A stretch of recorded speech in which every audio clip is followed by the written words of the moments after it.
Okay, guys, welcome back. Today we're going to talk about five major contributions of the Roman Empire. We started to talk about some of this stuff towards the end of last class, but now I need you to begin writing this stuff down. So your title today is Contributions of the Roman Empire. Okay, the first thing is the Latin language. Latin was the language that the Romans spoke, and many other languages come from Latin. These are called Romance languages. You might think romance like, ooh, somebody starts speaking to you in French and that's very romantic. No, it's because they're from Rome. Romance languages. Spanish, Italian, French, Portuguese are all examples of Romance languages. English is not a Romance language. It is a Germanic language. So you must know Latin and the Romance languages. Okay, for literature, they had a very great writer. His name was Virgil. Virgil is like the Homer of Rome. So if you remember Homer writing the Odyssey and the Iliad from the Greece unit, this is Virgil. And he writes a Latin epic poem about the founding of Rome. Okay, so you need to write literature and then you need to know Virgil. Literature was encouraged during the Pax Romana, right? The time of peace and prosperity in Rome.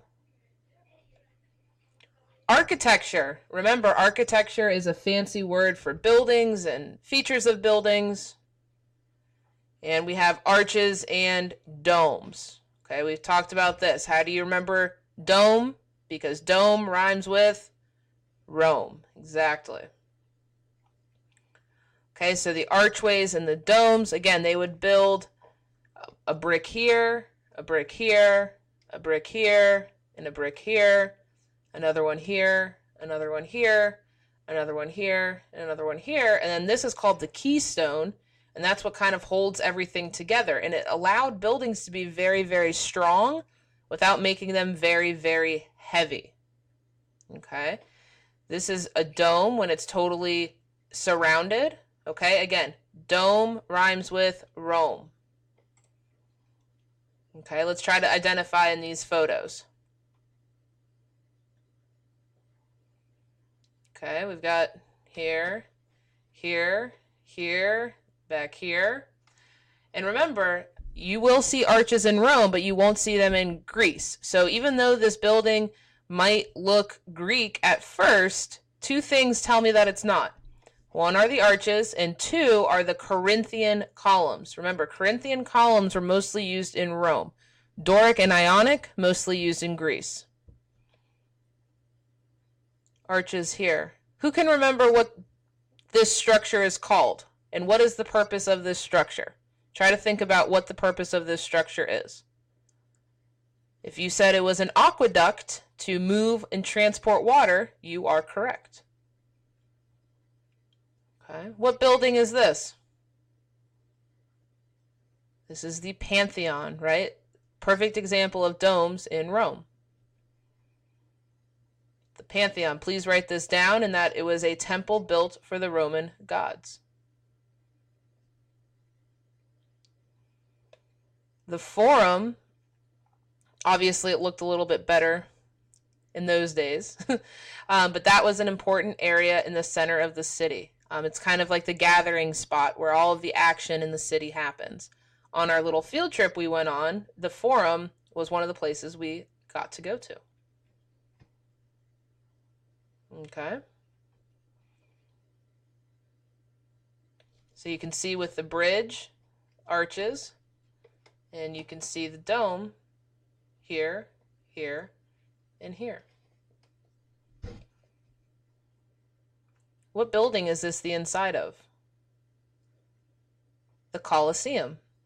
Many arches in this building that support it, and we'll talk about this, but think about it. If all of these were just doorways, that's very difficult to move thousands of people through those doors. Also, if this building didn't have archways and it was just solid, that building would be very heavy and it would have probably collapsed by now. Here are some other examples of domes. Modern examples that we see here in Washington, D.C., and influences of architecture that we still use today.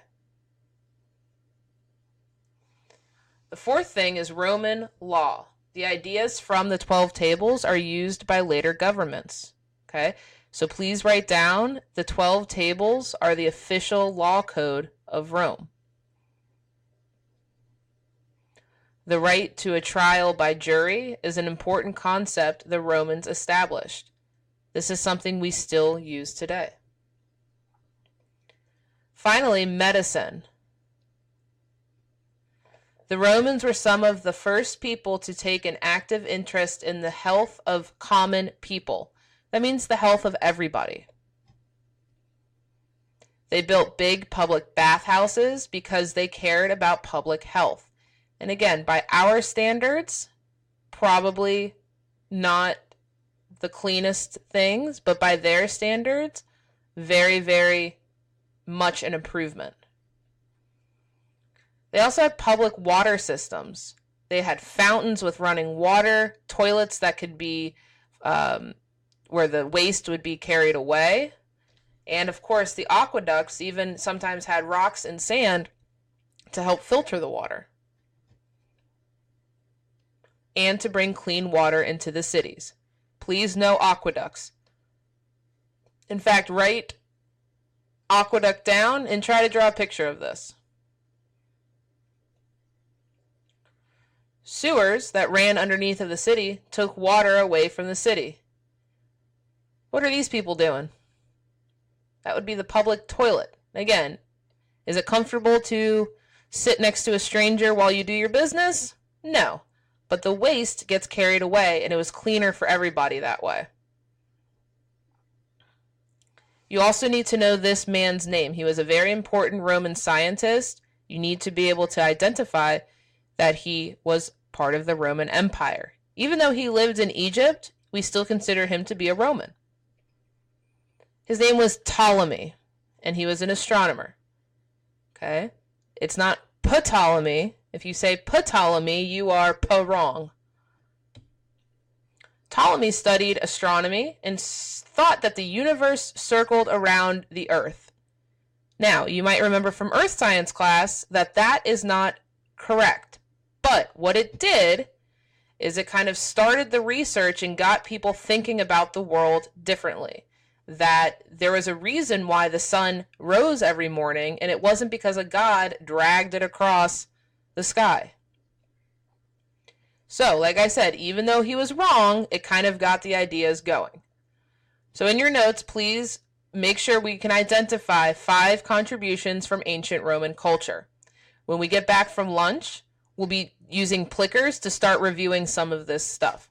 Your test is probably going to come up towards the end of the following week or the early part of the week after that. We have to make sure we're ready, so start reviewing.